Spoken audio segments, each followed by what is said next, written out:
नमस्कार दोस्तों, मैं डॉक्टर सुमित गुप्ता स्वागत करता हूं आपका सेकंड सेशन में।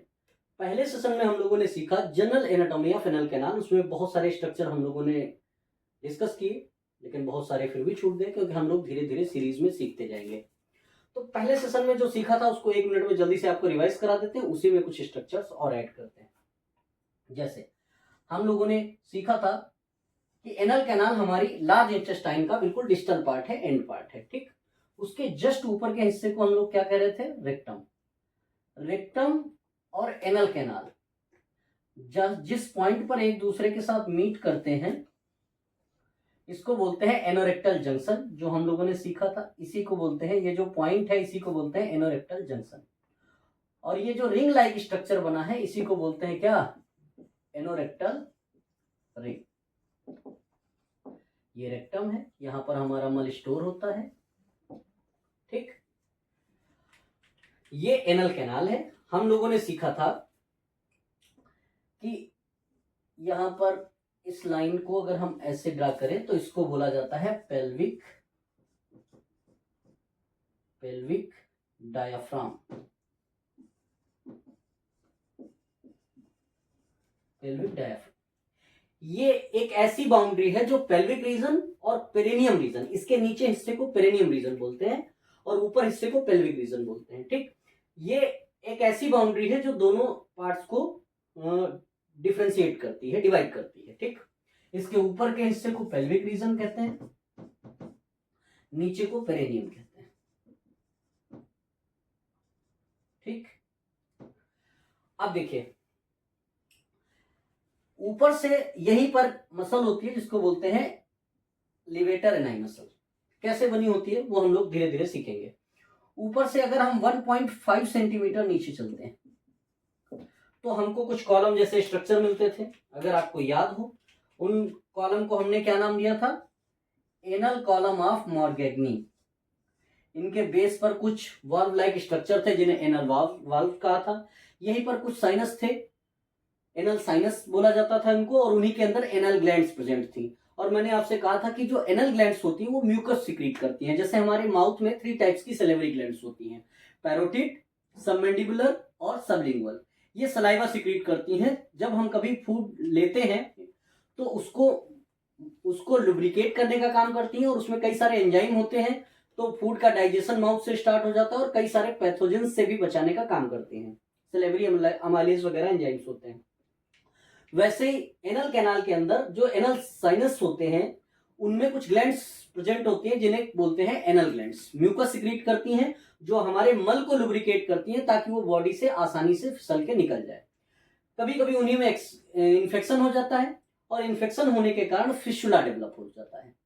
तो जब कभी भी फिस्टुला होता है, ऐसा देखा गया है कि मोर देन 80% से ज्यादा फिस्टुला, 90% के आसपास, वो एनल ग्लैंड में इन्फेक्शन की वजह से होती है और उनकी जो इंटरनल ओपनिंग होती है वो 6 o'clock के आसपास होती है, ठीक। तो ये एनल कॉलम है। एनल साइनस के बारे में बात कर ली। अच्छा, ये जो दांतों जैसी लाइन बनती है इसी को बोलते हैं क्या? Dentate line. मैंने कहा था ये बहुत इंपॉर्टेंट लाइन है। इस लाइन का नाम क्या था? Dentate line. डेंटेट लाइन, या इसी का एक और नाम था पेक्टिनेट लाइन। पेक्टिनेट लाइन क्या खास बात थी? इसके ऊपर बहुत सारे स्ट्रक्चर अलग थे और बहुत सारे स्ट्रक्चर इसके नीचे अलग थे। देखते जाते हैं। अगर हम 1.5 सेंटीमीटर और नीचे चलते हैं, 1.5 सेंटीमीटर, तो एक दूसरी लाइन मिलती है। इसका नाम रखा था क्या? हिल्टन लाइन या व्हाइट लाइन, ठीक। और इसके नीचे की अगर हम बात करें तो 0.8 सेंटीमीटर अगर और नीचे चले तो यहां पर हमको मिलती है एनल वर्च, ठीक। और इसके आसपास की अगर हम बात करें तो ये होती है पेरिएनल स्किन। पेरिएनल स्किन, ठीक। इसके आसपास की बात करें तो पेरिएनल स्किन, इधर भी उधर भी, ठीक। इसमें 2 टाइप के स्फिंक्टर होते हैं। जो सर्कुलर मसल ऑफ रेक्टम होती हैं, यही आगे की तरफ एक्सटेंड करके जो स्फिंक्टर बनाती हैं उसको बोलते हैं इंटरनल स्फिंक्टर। जो सर्कुलर मसल ऑफ रेक्टम होती हैं ये आगे की तरफ ऐसे एक स्फिंक्टर बनाती हैं।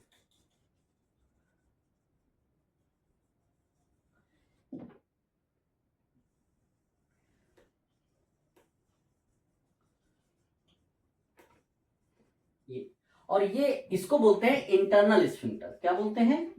Internal sphincter.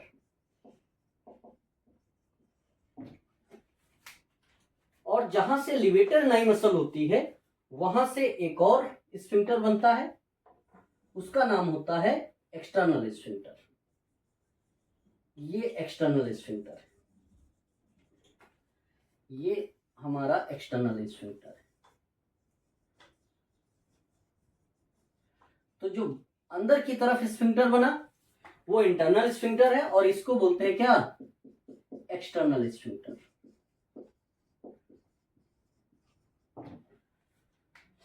Internal sphincter rectum की सर्कुलर मसल्स जो होती हैं उनका एक्सटेंशन होता है।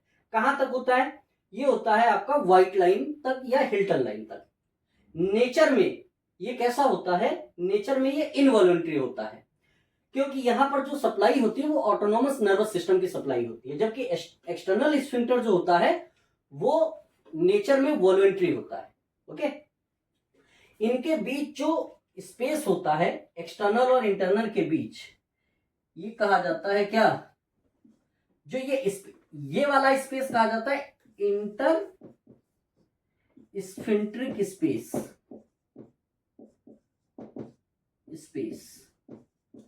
और जो ये ग्रूव लाइक स्ट्रक्चर बनता है इसको बोलते हैं इंटर स्फिंक्ट्रिक ग्रूव।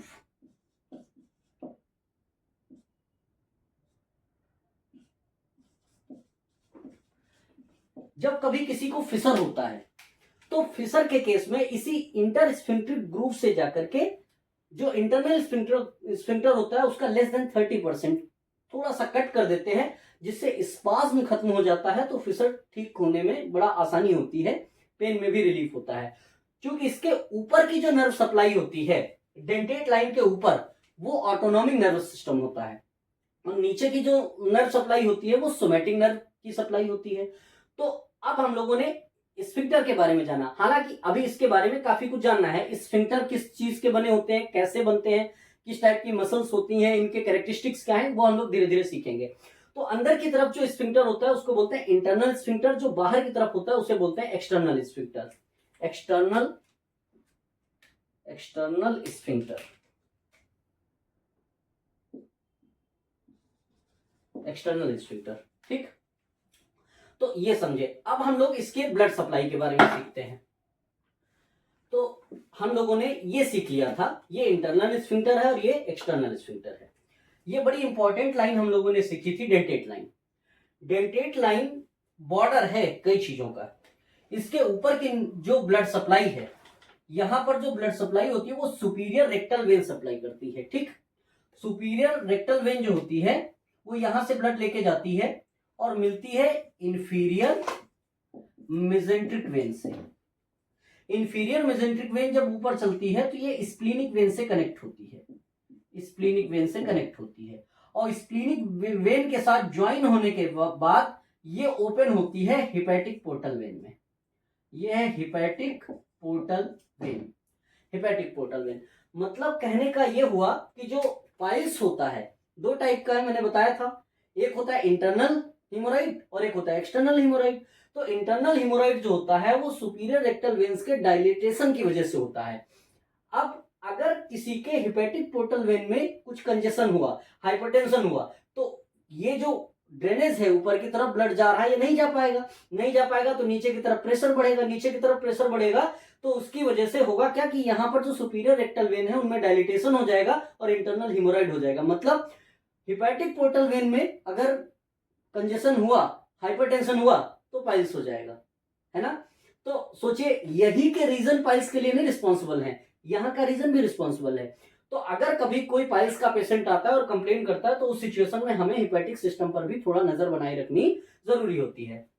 तो ऊपर के हिस्से में blood supply superior rectal vein ले जाती है और ये खुलती है इंफीरियर मेजेंट्रिक वेन में। इंफीरियर मेजेंट्रिक वेन जब आगे चलती है तो स्प्लीनिक वेन के साथ ज्वाइन होकर हिपैटिक पोर्टल वेन में जाके खुल जाती है।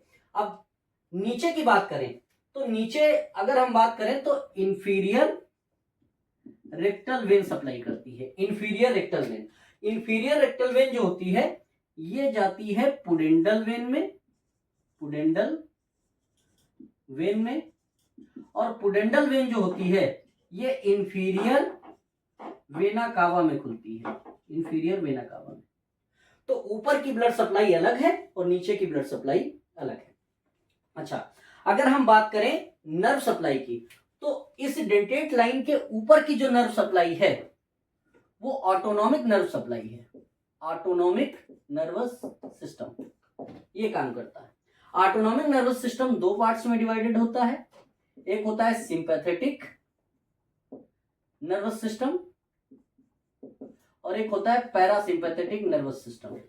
ठीक, सिंपैथेटिक नर्वस सिस्टम में अगर पूछे, सिंपैथेटिक और नर्वस सिंपैथेटिक और पैरासिंपैथेटिक दोनों ऑटोनॉमिक नर्वस सिस्टम के पार्ट है। यहां पर अगर हम बात करें तो इसकी जो सप्लाई आती है वो आती है L1 और L2 से, और इधर की अगर सप्लाई पूछे तो ये आती है H2, S3, S4 से। तो इसका जो नर्व सप्लाई है वो अलग है, कहां, डेंटेट लाइन से ऊपर। अच्छा, ये जो होते हैं जो यहां पर ऑटोनॉमिक नर्वस सिस्टम सप्लाई करता है ये सेंसिटिव होता है सिर्फ किसके लिए, सेंसिटिव होता है फॉर प्रेशर, पेन और टेम्परेचर के लिए सेंसिटिव नहीं होता है। तो अगर यहां पर डेंटेट लाइन के ऊपर कोई फिस्टुला डेवलप होता है या डेंटेट लाइन के ऊपर पाइल्स डेवलप होता है तो उसमें पेन नहीं होता, हैवीनेस फील होती है और कई बार अब्सेस फॉर्म बनता है तो पता ही नहीं चलता काफी टाइम तक, क्यों, पेन होता नहीं और हैवीनेस सी फील होती है। लेकिन इसके नीचे की बात करें तो इसके नीचे का जो नीचे की जो नर्व सप्लाई होती है वो होती है सोमैटिक नर्व की, सोमैटिक नर्वस सिस्टम जो है। सोमैटिक नर्व में होती है पुडेंडल नर्व,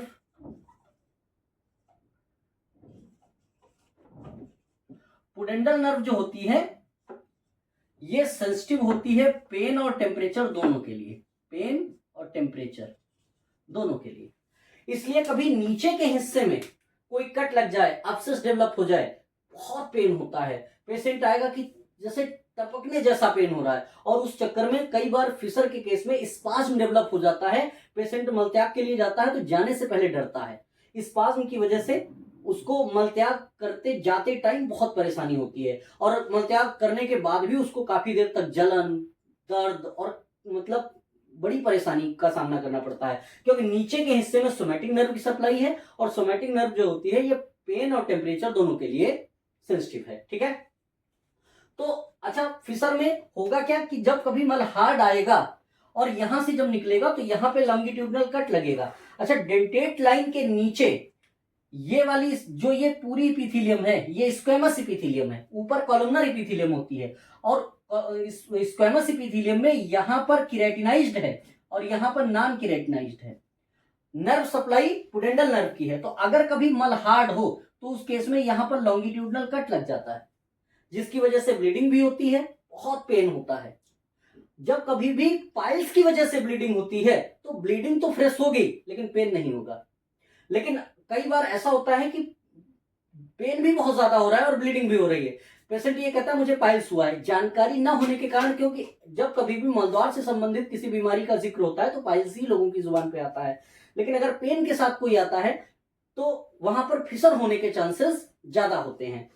पाइल्स चाहे एक्सटर्नल हो चाहे इंटरनल, दोनों केसेस में पेन नहीं होता है जब तक कि इन्फेक्शन ना हो जाए या कोई मतलब उसमें कह सकते हैं कट ना लग जाए या इन्फेक्शन ना हो जाए। ठीक, तो नीचे की nerve supply somatic nerve supply है, जो पुडेंडल नर्व होती है वो सोमैटिक नर्व है, वो पेन और टेम्परेचर दोनों के लिए सेंसिटिव होती है। ठीक, तो इस सेशन में हम लोगों ने सीखा कि नर्व सप्लाई कैसी है, डेंटेट लाइन के ऊपर नर्व सप्लाई कैसी है, डेंटेट लाइन से नीचे नर्व सप्लाई कैसी है, कब पेन होगा कब पेन नहीं होगा, ब्लड सप्लाई कैसी है, डेंटेट लाइन के ऊपर कैसी ब्लड सप्लाई है, डेंटेट लाइन के नीचे कैसी ब्लड सप्लाई है। तो उम्मीद है आपको काफी कुछ समझ आया होगा। नेक्स्ट सेशन में हम सीखेंगे कि जो स्फिंक्टर है इनका क्या काम होता है, काम कैसे करते हैं, इनके कितने पार्ट्स होते हैं, ये कितने कंपोनेंट से बने होते हैं, और भी बहुत कुछ।